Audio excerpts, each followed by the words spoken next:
सुप्रभात छात्रों एवं छात्रों हम आपका भारतीय शिक्षा सेवा सदन में स्वागत करते हैं। कैसे हैं आप लोग? आशा करते हैं आप लोग कुशल से होंगे। घर परिवार, माता पिता, भाई बहन सब लोग कुशल पूर्वक होंगे। छात्रों, आज हम हिंदी कक्षा 10 काव्य खंड बिहारी द्वारा रचित भक्ति एवं नीति के दोहों का अध्ययन करेंगे।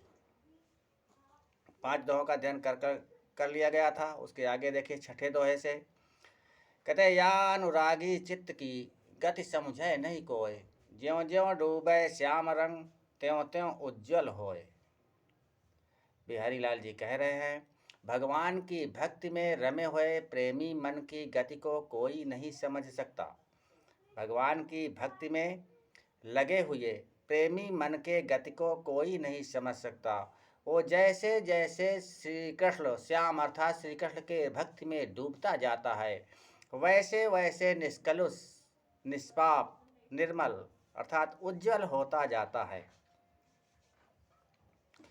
छात्रों, ये ब्रजभाषा है, दोहा छंद है, विरोधाभास अलंकार है और रंग में डूबना ये लाक्षणिक प्रयोग है, जिसका तात्पर्य है प्रेम होना।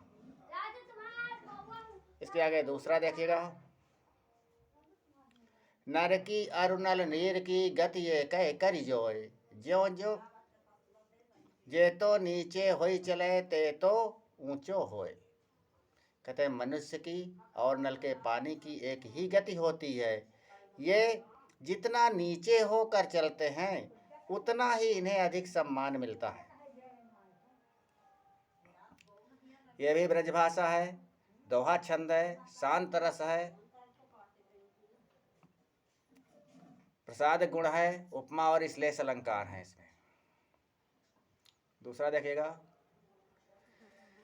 कह रहे हैं स्वार्थ सुकृत न श्रम वृथा, देख विहंग विचारी, बाज पराये पानी परी, तू पक्षी नु न मार।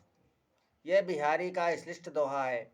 इसके दो अर्थ निकलते हैं, एक तो बाज के पक्ष में है और दूसरा मिर्जा राजा सवाई जयसिंह के दरबारी कवि थे, तो ये जयसिंह को लक्ष्य करके लिखा गया है। तो पहले बाज के पक्ष में देखते हैं। कह रहे हैं कि एक शिकारी जो होता है एक बाज पालता है। वो बाज शिकारी के लिए सब पक्षियों का शिकार करके ले आता है, उसे शिकारी ले लेता है, बाज को कुछ नहीं मिलता। तो उस बाज को लक्ष्य करके कवि लिख रहा है कि हे बाज जरा विचार करके देखो तो, न तो इसमें तुम्हारा स्वार्थ है, न ये कोई सुकृत है अर्थात सुंदर कर्म है। हे पक्षी तुम विचार करके देखो तो, इसलिए हे बाज तुम दूसरे के हाथ में पड़कर अन्य पक्षियों को मारने से बाज आओ।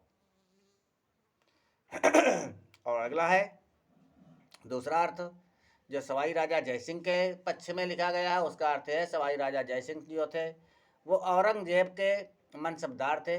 औरंगजेब की ओर से वो अन्य राजाओं के ऊपर आक्रमण करने जाते थे, तो जिस राजा के राज्य को जीत लेते थे वो राज औरंगजेब ले लेता था। जयसिंह को कुछ नहीं मिलता था। तो वो जयसिंह को लक्ष्य करके लिख रहे हैं कि हे सवाई राजा जयसिंह तुम विचार करके देखो तो, इसमें न तो तुम्हारा कोई स्वार्थ है, न ये सुंदर कृत्य है, इसलिए जरा तुम विचार करके देखो तो हे राजा जयसिंह तुम दूसरे के हाथ में पड़कर अपने ही पक्ष के लोगों को मारने से बाज आओ। तो कहते हैं तुम जरा देखो तो, न तो इसमें तुम्हारा स्वार्थ है, न कोई सुंदर कर्म है। तुम जरा विचार कर देखो, तुम्हारा श्रम व्यर्थ जाता है और इसमें न तो कोई तुम्हारा स्वार्थ है, न कोई ये सुंदर कर्म है। जरा विचार कर देखो तो राजा जयसिंह, इसलिए तुम दूसरे के हाथ में पड़कर अपने ही पक्ष के लोगों को अर्थात हिंदुओं को मारने से बाज आओ। ये भी दोहा छंद है, प्रसाद गुण है, ब्रजभाषा है और शांत रस है, अन्योक्ति और लोकोक्ति अलंकार भी है। आगे कह रहे हैं कि जो चाहत चटक ना घटे, मैलो होए न मितो, रज राजस न छुआई तो नेह चीकने चित। हे मित्र, यदि तुम चाहते हो कि तुम्हारे मित्रता की चमक कभी कम न होने पाए, तो प्रेम से युक्त मन में कभी भी रजोगुण रूपी धूल का स्पर्श न करने देना, अर्थात स्वार्थ का स्पर्श न करने देना। जैसे ही स्वार्थ आएगा उसमें, वैसे ही मित्रता के ऊपर धूल चढ़ जाएगी।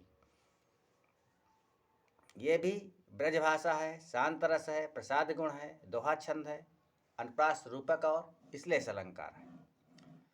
वीडियो देखने के लिए बहुत बहुत धन्यवाद छात्रों। यदि आपको हमारे वीडियो अच्छे लगते हैं तो आप हमारे चैनल को सब्सक्राइब कर लीजिए, इसे लाइक कीजिए और अधिक से अधिक शेयर करने का प्रयत्न करें, ताकि शिक्षा का प्रसार अधिक से अधिक हो सके। आपका दिन शुभ हो, आपकी रात्रि मंगलमय हो। जय हिंद, जय हिंद।